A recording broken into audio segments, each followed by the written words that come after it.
Bismillahirrahmanirrahim. Assalamualaikum warahmatullahi wabarakatuh. Alhamdulillahi rabbil alamin. Allahumma fassalli wa sallim ala sayyidina wa nabiyyina wa maulana Muhammadin wa ala alihi wa sahbihi ajma'in, amma ba'du. Ada seorang pemuda yang saleh, ganteng, akhlaknya baik. Gara-gara dia seorang pemuda yang baik, ganteng, maka ada seorang perempuan yang tergila-gila. Wah, bahasa kitanya tergila-gila. Orang zaman sekarang malah bucin kah? Bucin, budak cinta. Nah, tapi perempuan ini perempuan kada baik. Perempuan kada baik. Perempuan yang murahan lah bahasa kitanya. Nah, suatu ketika perempuan ini ingin menjebak si laki-laki ini. Ingin menjebak. Dia undang si laki-laki tadi datang ke rumahnya. Kepada garing lah, apalah. Ya sudahlah. Ringkas kata, si pemuda ini datang ke rumah perempuan tadi.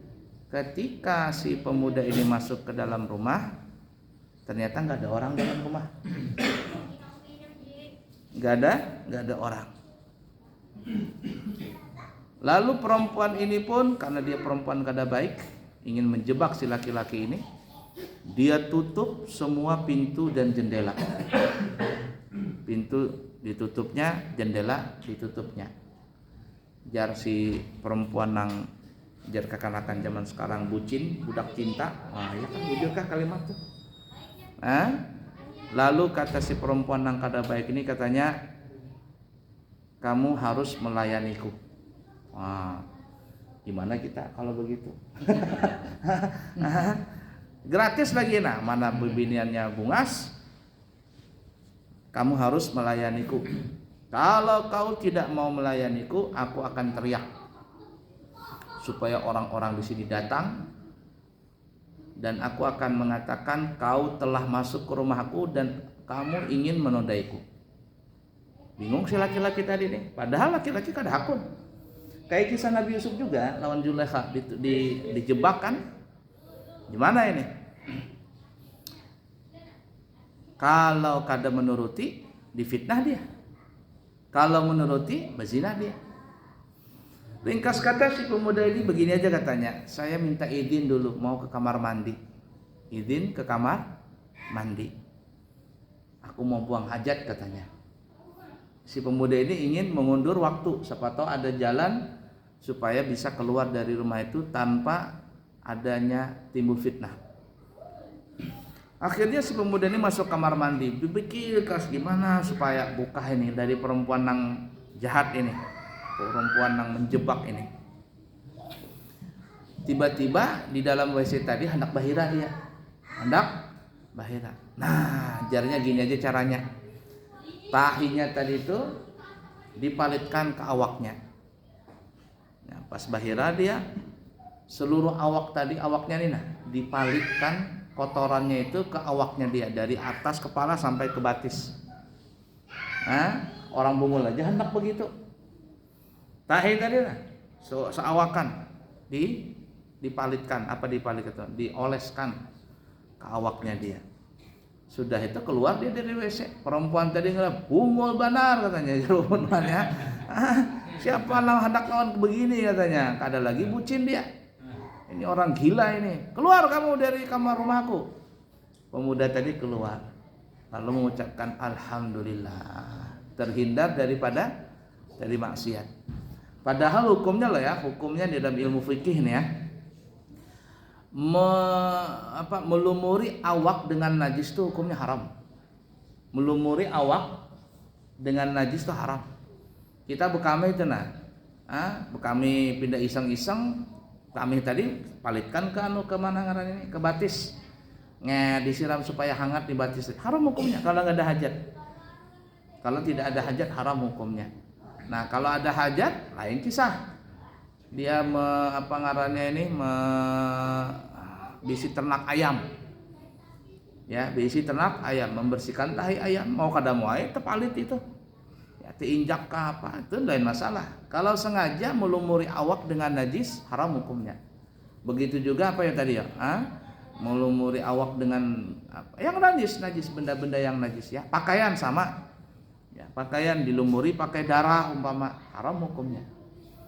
Nah, tapi pemuda ini melakukan itu walaupun haram, tujuannya supaya tidak melakukan perzinahan. Keluar dia dari rumah tadi, Masya Allah, selamat dia. Tapi apa yang terjadi? Dia buli ke kampungnya, ternyata awaknya itu yang tadi dipalitkan tahi berubah menjadi harum. Harum. Sampai dia mati harum awaknya. Kenapa? Karena dia menghindari daripada perbuatan zina. Ya. Zaman sekarang ini zina di mana-mana, orang berzina. Maka berzina ini kan dosa besar lah, dosa besar. Na'udzubillahi min dzalik, nasallallahu alaihi. Bukan hanya zina, tapi orang sudah kumpul kebo, padahal kebo nggak pernah kumpul-kumpul. Ya gitu-gitu aja istilahnya ya. Perwakilan dari istilah saja. Banyak itu. Apalagi orang berselingkuh banyak sekali. Banyak berselingkuh, ngeri. Nah jadi dosa yang kita tinggalkan tadi karena Allah Ta'ala itu akan membawa manfaat buat kita. Kalau kita tuh meninggalkan dosa karena Allah Ta'ala bukan tujuan yang lain, insya Allah tuh Allah beri jalan kepada kita kebaikan yang kita akan dapat. Itu bebuhan ya artis lah bahasa kitanya, yang mereka orang zaman sekarang berhijrah. Pertama nggak pakai pakaian tertutup, kemudian bingung dia mau berhijrah mau pakai jilbab, apakah bisa nanti cari uang, kan dia seorang artis umpama, kira-kira bisa nggak cari uang kalau pakai jilbab ini? Ada nggak lagi sutradara yang ngajakin dia main film ini itu? Banyak itu bebannya. Ternyata apa yang terjadi? Dia paksakan dirinya lah, Bismillah pakai jilbab. Ternyata apa? Karena dia melakukan itu karena Allah Ta'ala, ya ternyata dia bisa mendapatkan rezeki yang lebih banyak daripada sebelumnya yang dia tidak pakai jilbab. Nah, kenapa? Karena kalau orang meninggalkan kemaksiatan karena Allah Ta'ala nih ya, pasti tuh Allah beri jalan. Orang meninggalkan riba, aman tuh dia. Anak berhutang nih, anak berhutang memodali biaya berdagang, minjam ke bank. Ya bang, ini beriba, ini berbunga nih. Bertahan aja, Bismillah, kada usahlah minjam di bank, nanti berbunga. Insya Allah tuh kalau dia niat menghindarkan tadi dari perbuatan riba, maka Allah akan berikan rezeki nanti yang lebih lagi daripada itu. Nah, berapa banyak orang yang minjam ke bank berbunga, akhirnya bank bangkrut tuh dah. Rumah tersita, semuanya tersita, mobil tersita, habis. Karena dia melakukan larangan Allah tadi itu. Ini tadi ada orang mau WA jamaah ibu-ibu, hanya sekali pertemuan kemarin waktu pengajian. Nah, hanya mau WA dia pada, bisakah guru ulun ini anak berhutang duit 25 juta. Ya, laki ini mencari uang kadang ada atau kadang ada. Jadi hendak memodal nih berdagang, minjam duit 25 juta. Begadai rumah ini begadai nih. Nah, tapi rumah itu nanti digadaikan lawan yang menghutangi 25 juta. Tapi jarang menghutangi ini, aku itu lawan rumahku itu harus menyewa sebulan 500 ribu. Jadi kita dalam hukum fikih, kalau begadai itu yang digadaikan bukan rumahnya, suratnya aja. Rumahnya itu tetap punya kita. Kita boleh memakai, kita boleh menyewa, kita boleh menyewakan rumah itu. Yang digadaikan surat aja. Kalau kada sanggup membayar, hanya rumah itu dilelang. Bukan disita, dilelang. Berapa hutang kita umpama? 25 juta, harga rumah umpama 150 juta. Kembalikan 25 jutanya, bayarkan, sisanya punya kita. Begitu caranya orang begadai. Tapi terkadang dia enggak. Rumah itu dianggap kayak punyanya si yang menghutangi 25 juta, walaupun atas nama si yang punya rumah tadi. Jadi kayak nyewa gitu. Nah, di mana? Jadi 500.000 sebulan. 2 setahun harus bayarnya berapa totalnya? 31 juta, ya kah?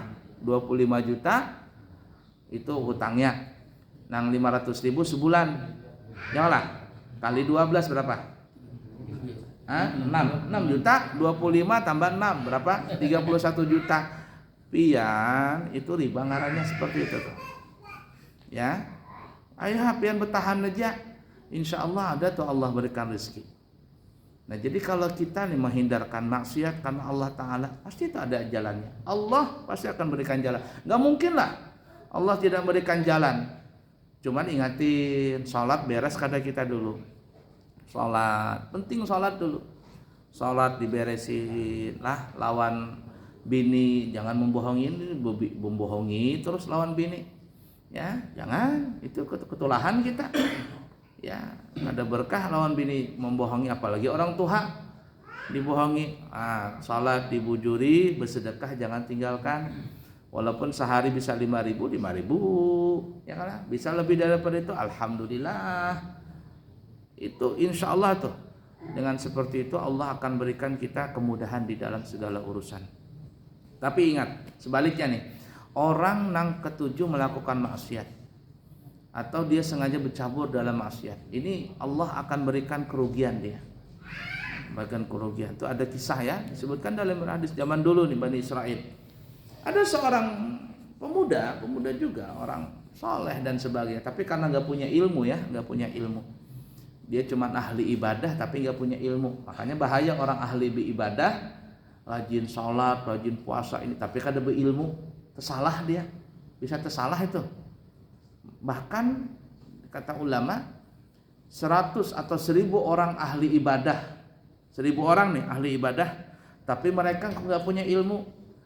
Bagi setan lebih mudah menggoda nang 1000 orang beribadah tadi tapi nggak punya ilmu daripada menggoda nang 1 orang ahli ibadah tapi pakai ilmu.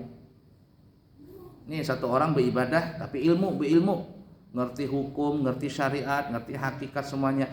1000 orang beribadah tapi kada berilmu, salat juga, puasa juga, tapi ya nang bebarangan kada berilmu. Setan lebih mudah menggoda nang 1000 orang ini daripada nang 1 orang. Kenapa? Karena 1 orang ini ketika dia hendak dibujuk lawan setan, oh ini kada boleh ini. Kada boleh. Tapi yang kada berilmu, walaupun dia ahli ibadah, gampang dipelesetin oleh setan tadi. Nah, jadi zaman dahulu itu disebutkan dalam riwayat Bani Israel ada seorang pemuda ahli ibadah, tapi nggak pakai ilmu.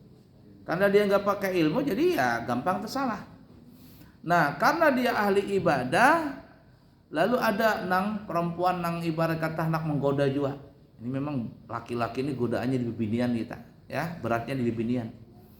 Nah, banyak gugur di bebinian. Laki itu lihat aja mulai bahari sampai akhir zaman ya itu dari Nabi Adam, ya semuanya dari bebinian. Jadi bebinian ini memang terkadang bisa racun dunia, bisa jadi madu dunia.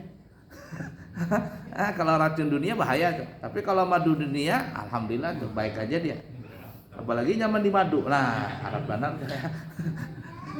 Nah, jadi pemuda ini ahli ibadah tapi kada berilmu. Ada nang apa ngarannya nang hendak mencoba nih. Kuat aja kaimannya kada. Lalu datanglah perempuan, berisi anak. Bepadah anaknya garing. Guru, bahasa kita. Oh tuan, saya punya anak sakit. Bisakah datang ke rumah saya? Mudah-mudahan didoakan bisa sembuh. Ahli ibadah ini kan doanya kabul ya orang ahli ibadah. Sudah. Datanglah pemuda ini, si laki-laki ini ke rumah perempuan tadi. Bujur ada anak. Masuk ke dalam rumah dikunci, kisahnya mirip yang tadi. Dikunci pintu jendela. Katanya, begini tuan katanya, sampean pilih salah satu yang 3 ini. Apa itu? Engkau membunuh anak ini sampingnya ada pisau. Membunuh anak ini, masih bayi nih. Atau engkau berzina dengan si perempuan ini, atau engkau minum khamar. Pilih nang 3 nih, salah satu nang 3. Membunuh anak ini, atau berzina dengan perempuan tadi, atau minum khamar. Pilih. Kalau tidak mau salah satu nang 3, aku berkuciak. Biar orang tahu dan akan kukatakan sama orang kampung, kamu masuk ke rumahku ingin menodai aku. Siapa yang bisa mengelak begitu? Terfitnah dengan perempuan. Ya akhirnya karena si ahli ibadah ini nggak ngerti ilmu, dia pikir ini kalau aku membunuh anak ini jadinya dosanya 2. Dosa lawan Allah Ta'ala, dosa lawan makhluk. Dosa lawan Allah Ta'ala, dosa lawan anak bayi ini. 2 dosanya, sangkut paut nih. Kada mau aku membunuh. Kemudian berzina. Kalau berzina dosanya dengan 2 juga. Dosa lawan Allah Ta'ala, dosa lawan makhluk dengan perempuan ini. Apalagi nanti kalau hamil di luar nikah. Nah, parah lagi nanti dosanya bersangkut paut nih, Allah dan makhluk. Nggak mau juga berzina. Nah, lalu dia pikir minum khamar. Minum khamar ini dosanya sama Allah aja, kan ada dosa lawan makhluk. Jadi kalau ada orang mabok tuh masuk beli minum khamar, masuk ke kamarnya minum dia seorangan, mabok di situ. Biar 3 hari mabok, nggak ganggu orang, dia dosanya lawan Allah Ta'ala aja. Kan ada bersangkut lawan makhluk. Ya, kalau kita melihat segi seperti itu Nah, tapi karena dia kada berilmu, dia pikir begitu dosanya lawan Allah Ta'ala saja, nggak ada lawan makhluk. Ya memang begitu, kalau ada orang minum khamar, dia masuk ke kamarnya minum seorangan, mabuk seorangan, sampai sadar seorangan, dosanya lawan Allah Ta'ala aja, kada lawan makhluk. Dia pikir begitu, minum khamar aja katanya. Minum khamarlah si pemuda ini. Lalu apa yang terjadi? Karena dia sudah minum khamar, langsung beleng-beleng. Yang lagu zaman sekarang apa ya? Gara-gara sebotol, goyang-goyang sepoyong, apa lagunya itu? Kada hafal juga. Lagu nang lagi naik daun tuh Gara-gara sebotol minuman, jalan sempoyongan, apa lagunya itu? Kayak lagu apa ini? Minum mabok kan dia. Minum dia khamar, beleng-beleng akhirnya. Kata Ustaz Dasrati beleng-beleng. Ambil dia pisau. Dia ambil pisau, dia bunuh anak tadi. Bluk, mati anaknya. Lalu apa? Kemudian dia melakukan perzinahan dengan perempuan ini. Nah, setelah itu apa yang terjadi? Karena dia nggak punya ilmu, akhirnya semuanya dia lakukan.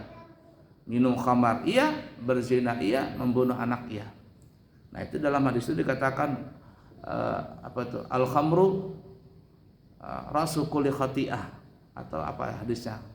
Ya, intinya begitu. Minum khamar itu adalah miftah kullu sayyi'ah, kullu khati'ah, kunci daripada semua kejahatan. Jadi kalau orang sudah minum khamar, beleng-beleng, semua terbuka itu, pintu kemaksiatan terbuka. Bisa berzina, bisa membunuh orang, bisa berkelahi, bahkan bisa mati bunuh diri gara-gara minum khamar. Berapa orang banyak minum khamar? Membunuh orang, membunuh teman, minum khamar, berkelahi, iya, memukul bini gara-gara minum khamar. Apalagi berhutang, mencuri gara-gara khamar. Makanya mabuk itu adalah pintunya, kuncinya dari segala pintu kejahatan. Nah, jadi jangan berpikir memang dosanya lawan Allah Ta'ala aja. Kalau ya tadi seorangan aja di hutan itu minum mabuk seorangan, sampai mabuk, sampai sadar seorangan, dia dosanya lawan seorangan. Tapi kalau ketemu dengan makhluk nang lain, manusia umpama, berapa banyak orang mabok tidak sadarkan diri, dia membunuh, dia memukul, dia menganiaya orang, berzina itu. Nah, itu yang mengerikan seperti itu. Kenapa? Karena nggak punya ilmu tadi. Nah, karena dia melakukan maksiat, lalu terjadilah semuanya. Nah, karena itu kita ini sebagai makhluk yang diberikan kesempurnaan oleh Allah, ada punya akal, ada punya nafsu. Maka berhati-hatilah kita semuanya. Kalau kita ingin meninggalkan maksiat, maka ikhlaskan karena Allah Ta'ala. Bukan karena aku takut nanti dipadakan ini, aku takut ketahuan ini dan sebagainya. Allah Ta'ala saja. Ibadah karena Allah, meninggalkan maksiat juga karena Allah. Mudah-mudahan Allah ampuni segala dosa kita, Allah terima segala amal ibadah kita, dan mudah-mudahan Allah jagakan kita semuanya, istri kita, anak zuriat kita, keluarga kita berataan. Ya Allah, jagakan kita dan mereka semuanya dari perbuatan-perbuatan maksiat, dari perbuatan-perbuatan yang bisa mendatangkan murka Allah, dan perbuatan-perbuatan yang bisa menjerumuskan masuk ke dalam neraka. Mudah-mudahan Allah menetapkan iman, Islam, ihsan, takwa kita sampai kita nanti mati dalam keadaan husnul khatimah dengan mengucapkan kalimat tauhid la ilaha illallah Muhammad Rasulullah sallallahu alaihi wasallam. Kubur kita menjadi kebun daripada kebun surga pada syafaat Nabi Muhammad sallallahu alaihi wasallam. Kelak nanti di akhirat mendapatkan catatan amal dengan tangan kanan kita, meminum air telaga Al-Kautsar, masuk surga, menjalani siratal mustaqim secepat kilat, masuk surga tanpa hisab bersama kekasih kita Nabi Muhammad sallallahu alaihi wasallam dan bertetangga dengan beliau di surga Firdaus nanti. Amin Allahumma amin ya rabbal alamin. Wassallallahu ala sayyidina Muhammadin wa ala alihi wasallam walhamdulillahi rabbil alamin. Yang baik dari Allah, yang buruk dari pribadi. Subhanakallahumma wa bihamdika asyhadu an la ilaha illa anta astaghfiruka wa atubu ilaihi wa akhiru kalam. Assalamualaikum warahmatullahi wabarakatuh.